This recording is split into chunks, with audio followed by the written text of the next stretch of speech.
welcome again to Priya's Korner. இன்னைக்கு நம்ம ஒரு ரொம்ப சிம்பிள் ஐட்டம் உளுந்த வடை கொஞ்சம் வித்தியாசமான ப்ராசஸ்ல செய்ய போறோம்.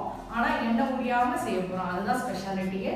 ரொம்ப சிம்பிள் ஐட்டம் தான், ரொம்ப காமன் ஐட்டம் தான், இருந்தாலும் உங்களுக்கு ரிமைண்ட் பண்றதுக்காகவும் ப்ளஸ் நம்ம சவுத் இந்தியன் டிஷ்ஷஸ் எல்லா உலகம் பூரா பரவுறதுக்காகவும் நான் இப்போ இந்த டிஷ்ஷை செஞ்சு காமிக்க போறேன். வாங்க பார்க்கலாம். உளுந்து வடை செய்யறதுக்காக உளுந்து 2 கப், 1 கை அரிசி, 1 டீஸ்பூன் அளவு மிளகு, 1 இன்ச் அளவுக்கு இஞ்சி, எண்ணெய். நல்லெண்ணெயாக இருந்தால் நல்லாயிருக்கும். உங்களுக்கு எது ப்ரிஃபர்ட் ஆயிலோ அதை யூஸ் பண்ணலாம், ரிஃபைண்ட் ஆயில் கூட யூஸ் பண்ணலாம்.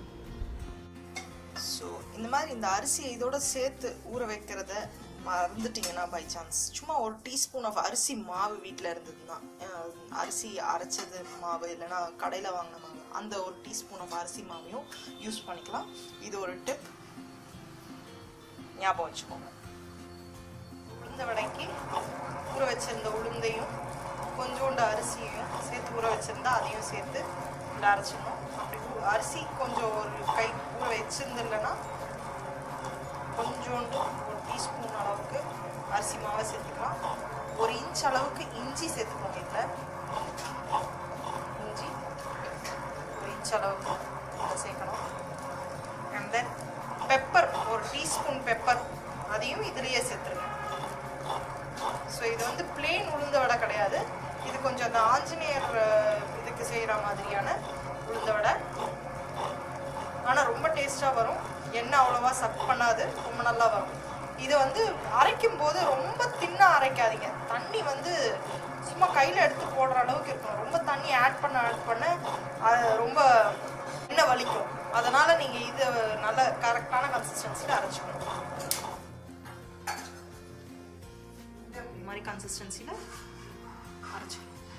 2 சிட்டிக்கை சோடா மாவு போடணும். கன்சிஸ்டன்சி பார்த்தீங்கன்னா இந்த அளவுக்கு கொஞ்சம் திக்காகவே இருக்கணும்.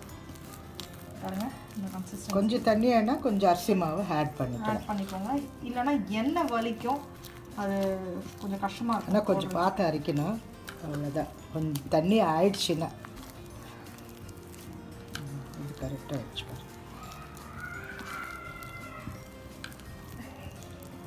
இது கரெக்டான கன்சிஸ்டன்சி, இந்த கன்சிஸ்டன்சியில் இருக்கணும். இது கரெக்டான கன்சிஸ்டன்சி.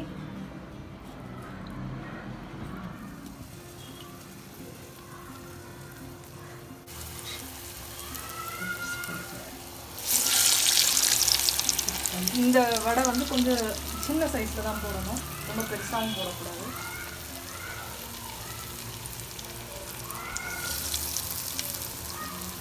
இதை ரவுண்ட் ஷேப்லேயும் போடலாம். இந்த மாதிரி நடுவில் ஓட்டை போட்டும் போடலாம்.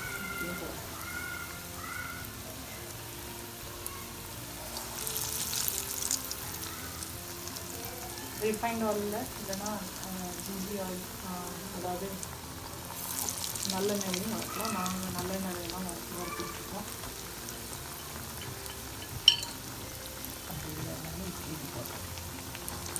ரவுண்டாகவும் போடலாம். போண்டா. ஸோ இந்த ஒரே இதுலேயே நாங்கள் எல்லா மாதிரியும் போட்டு காமிக்கிறோம்.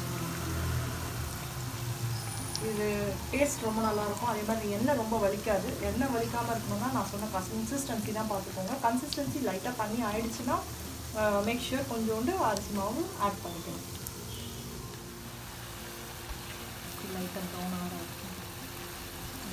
எடுக்கணும். ஸோ இப்படி ஃப்ரை பண்ணி எடுத்துக்கணும். இன்னும் நிறைய டிஷ்ஷஸ் ஆட் பண்ண போகிறேன்.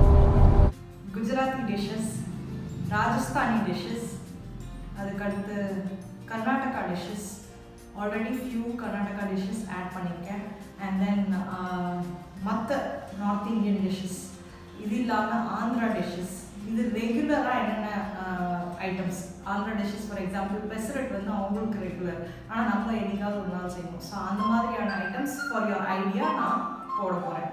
எஸ்பெஷலி மில்லட்ஸ் பற்றி நிறைய கவர் பண்ண போகிறேன். ஸோ கீப் சப்ஸ்கிரைபிங், வாட்சிங் and liking and sharing Priya's Korner.